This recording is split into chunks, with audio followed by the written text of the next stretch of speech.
गणित के महान विद्वान निवास रामानुज का निधन 26 अप्रैल 1920 को, कब 26 अप्रैल 1920 को लगभग कितने वर्ष की आयु में हुआ था? तो ये कितने वर्ष की आयु में हुआ था? 32 वर्ष की आयु में। कितने? 32 वर्ष की आयु में हुआ था। इसके बारे में देख लेते हैं हम। श्री निवास रामानुज को का योगदान गणितीय इतिहास में अद्वितीय है। उसका 32 वर्ष की आयु में निधन केवल भारतीय बल्कि वैश्विक गणितीय समुदाय के लिए एक बड़ी हानि थी। इसमें थ्योरम आज भी कंप्यूटर विज्ञान और सैद्धांतिक भौतिकी में प्रयोग किए जाते हैं जो इसकी मेधा को सिद्ध करते हैं। अब इसके बारे में देख लेते कौन? श्रीनिवास रामानुजन के बारे में। हम श्रीनिवास रामानुजन के साथ साथ ऐसे 10 व्यक्तियों को देखेंगे जिनका हमारे भारतीय में किसी न किसी क्षेत्र में महत्वपूर्ण योगदान रहा है। पहला देखते हैं श्रीनिवास रामानुजन। ये गणित और विज्ञान से संबंधित थे। इसका परिचय देखते हैं। श्रीनिवास रामानुजन आधुनिक काल के दुनिया के सबसे महान गणितज्ञों में से एक थे। इसके बारे में और देखते हैं। मात्र 32 वर्ष की अल्पायु में उसका निधन हो गया, लेकिन इसकी कम उम्र में उन्होंने गणित में जो मुकाम हासिल किया वह अल्पनीय है। इसके योगदान के बारे में देखते हैं। इसका क्या योग? उन्होंने बिना किसी औपचारिक उच्च शिक्षा के गणितीय विश्लेषण, संख्या सिद्धांत और अंतःश्रेणी और निरंतर अंशों के क्षेत्र में 3900 से अधिक समीकरणों और प्रमेय की खोज की। उसके सम्मान में हर साल 22 दिसंबर को भारतीय राष्ट्रीय गणित दिवस, कौन सा? राष्ट्रीय गणित दिवस में मनाया जाता है। अगला है डॉक्टर APJ अब्दुल कलाम। कौन सा? डॉक्टर APJ अब्दुल कलाम के बारे में देखते हैं। विज्ञान और राष्ट्र निर्माण में इसका बहुत महत्वपूर्ण योगदान रहा है। परिचय देखते हैं। डॉक्टर कलाम को भारतीय मिसाइल मैन कहा जाता है। वह एक महान वैज्ञानिक होने के साथ साथ भारत के राष्ट्रपति भी थे। कौन? डॉक्टर APJ अब्दुल कलाम महान वैज्ञानिक भी थे और भारत के राष्ट्रपति भी, 11वें राष्ट्रपति रहे। योगदान: उन्होंने भारत के अंतरिक्ष कार्यक्रम इसरो और रक्षा अनुसंधान DRDO में मुख्य भूमिका निभाई। भारत के मिसाइल कार्यक्रम जैसे अग्नि पृथ्वी मिसाइल और 1998 के पोखरण परमाणु परीक्षण में उसका नेतृत्व ऐतिहासिक था। उन्होंने हमेशा युवाओं और छात्रों को बड़े सपने देखने के लिए प्रेरित किया है। अगला है डॉक्टर भीमराव अम्बेडकर। कौन? डॉक्टर भीमराव अम्बेडकर के बारे में देख लेते हैं। संविधान और समाज सुधारक। कौन? डॉक्टर भीमराव अम्बेडकर ने संविधान लिखा था और समाज सुधारक थे। इसके बारे में देखते हैं। बाबा साहब अम्बेडकर एक महान अर्थशास्त्री, कानूनविद और समाज सुधारक थे। उन्हें भारतीय संविधान का जनक कहा जाता है। किसको? अम्बेडकर जी को भारतीय संविधान का जनक कहा जाता है। अगला देखते हैं इसका योगदान। उन्होंने स्वतंत्रता के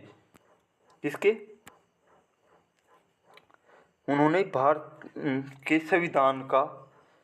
स्वतंत्र भारत के संविधान का निर्माण करने वाले ड्राफ्टिंग कमेटी का नेतृत्व किया और समाज के शोषित और वंचित दलित वर्गों के अधिकारों के लिए उन्होंने जीवन भर संघर्ष किया। उन्होंने महिलाओं के अधिकार और श्रम कानूनों में सुधार के लिए ऐतिहासिक काम किया।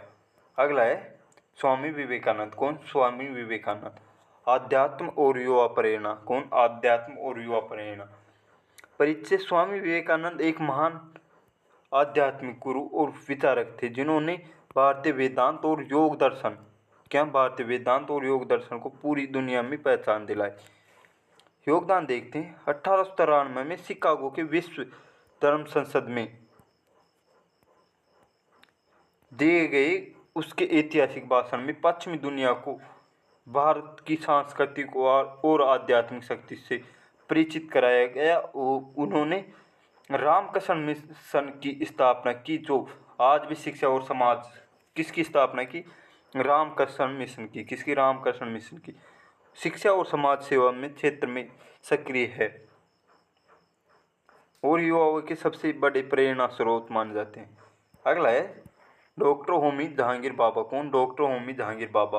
ये कौन है? परमाणु ऊर्जा में इसका महत्वपूर्ण योगदान रहा है। डॉक्टर बाबा भारत के एक महान परमाणु भौतिकी विज्ञानी थे।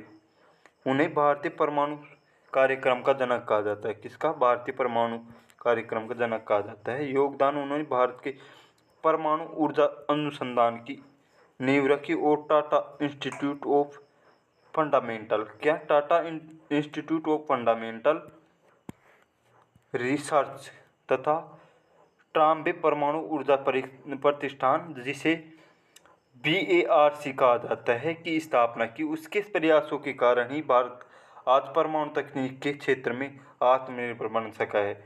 अगला है रविंद्रनाथ टैगोर। रविंद्रनाथ टैगोर किससे संबंधित है? साहित्य और कला से। कौन? रविंद्रनाथ टैगोर साहित्य और कला से संबंधित थे। इसका परिचय: गुरुदेव रविंद्रनाथ टैगोर एक विश्व प्रसिद्ध कवि, लेखक और दार्शनिक और संगीतकार थे। वे एशिया में के पहले व्यक्ति थे जिन्हें नोबेल पुरस्कार से सम्मानित किया गया। कौन? रविंद्रनाथ टैगोर एशिया के पहले व्यक्ति थे जिसे नोबेल पुरस्कार मिला। कौन सा? नोबेल पुरस्कार। योगदान: उन्होंने भारत का राष्ट्रगान भारत का राष्ट्रगान जन गण मन लिखा। उसके साहित्य कृति गीतांजलि के लिए उन्हें 1913 में नोबेल पुरस्कार मिला था। कब? 1913 में, सबसे पहले एशिया में सबसे पहले। उन्होंने शिक्षा के क्षेत्र में एक नया प्रयोग करते हुए शांति निकेतन, कौन सा? शांति निकेतन विश्व भारती विश्वविद्यालय की स्थापना की थी। अगला है डॉक्टर विक्रम साराभाई। कौन? डॉक्टर विक्रम साराभाई अंतरिक्ष विज्ञान। परिचय: डॉक्टर साराभाई भारत के एक महान भौतिक और विज्ञानी और खगोल शास्त्री थे। उन्होंने भारतीय अंतरिक्ष कार्यक्रम का जनक कहा जाता है। किसका? भारतीय अंतरिक्ष कार्यक्रम का जनक कहा जाता है। योगदान देखते हैं इसका। उनके ही अथक प्रयासों और दूरदर्शिता के कारण 1969 में भारतीय अंतरिक्ष अनुसंधान संगठन इसरो की स्थापना हुई थी। इसके सहयोग से उन्होंने देश के विज्ञान और शिक्षा के विकास के लिए भौतिकी अनुसंधान प्रयोगशाला PRL और IIM अहमदाबाद जैसे बड़े संस्थानों की स्थापना की। अगला देखते हैं सरदार वल्लभ भाई पटेल। सरदार वल्लभ भाई पटेल के बारे में देखते हैं। राजनीतिक और राष्ट्रीय एकीकरण में महत्वपूर्ण योगदान रहा। इसका परिचय देखते हैं। सरदार पटेल स्वतंत्र भारत के पहले गृह मंत्री थे। कौन? पटेल जी स्वतंत्र भारत के पहले गृह मंत्री थे और उप प्रधानमंत्री भी थे। उन्हें भारत का लौह पुरुष कहा जाता है। किसको? पटेल को भारत का लौह पुरुष कहा जाता है। इसका योगदान देख लेते हैं। योगदान: आज़ादी के समय 562 से अधिक छोटी मोटी रियासतों में बटा हुआ था। कौन? भारत। सरदार पटेल ने अपनी सूझबूझ, कूटनीतिक और दृढ़ इच्छा शक्ति से इसे सभी रियासतों को भारत संघ में विलय कराया और एक अखंड भारत का निर्माण किया। किसने? पटेल जी। Sir CV Raman. कौन? सर CV रमन भौतिक विज्ञान से संबंधित है। किसमें? भौतिक विज्ञान। महत्वपूर्ण योगदान। परिचय: चंद्रशेखर वेंकट रमन भारत के एक महान भौतिक विज्ञानी थे जिन्होंने विज्ञान के क्षेत्र में भारत का एक नाम वैश्विक स्तर पर रोशन किया। योगदान: उन्होंने प्रकाश के प्रकीर्णन से जुड़ी एक महत्वपूर्ण खोज की जिसे रमन प्रभाव कहा जाता है। इस खोज के लिए 1930 में भौतिकी का नोबेल पुरस्कार मिला। कब? 1930 में भौतिकी का नोबेल पुरस्कार मिला। वे विज्ञान में भौतिकी जीतने वाले पहले भारतीय वैज्ञानिक थे। उनकी इस खोज के सम्मान में हर साल 28 फरवरी को राष्ट्रीय विज्ञान दिवस मनाया जाता है। क्या? भारत में राष्ट्रीय विज्ञान दिवस मनाया जाता है। अगला है महात्मा ज्योतिबा फुले। कौन? महात्मा ज्योतिबा फुले सामाजिक क्रांति और शिक्षा से संबंधित थे। उनमें महत्वपूर्ण योगदान। परिचय: ज्योतिबा फुले 19वीं सदी के एक महान समाज सुधारक, विचारक और लेखक थे जिन्होंने महाराष्ट्र और पूरे भारत में सामाजिक चेतना जगाई। कहाँ? महाराष्ट्र और पूरे भारत में। योगदान: उन्होंने समाज में जातिवाद, छुआछूत और महिलाओं के साथ होने वाले भेदभाव के खिलाफ आवाज़ उठाई और उन्होंने साल 1848 में अपनी पत्नी सावित्रीबाई फुले के साथ मिलकर पुणे में लड़कियों के लिए स्कूल खोला और शोषित वर्गों को न्याय दिलाने का सत्य शोधक समाज। कौन सा? सत्य शोधक समाज। यही समाज वगैरह जो मैं जिन पर जोर दे रहा हूँ, यही एग्जाम में बार बार पूछे जाते हैं, तो इनको ध्यान रखें।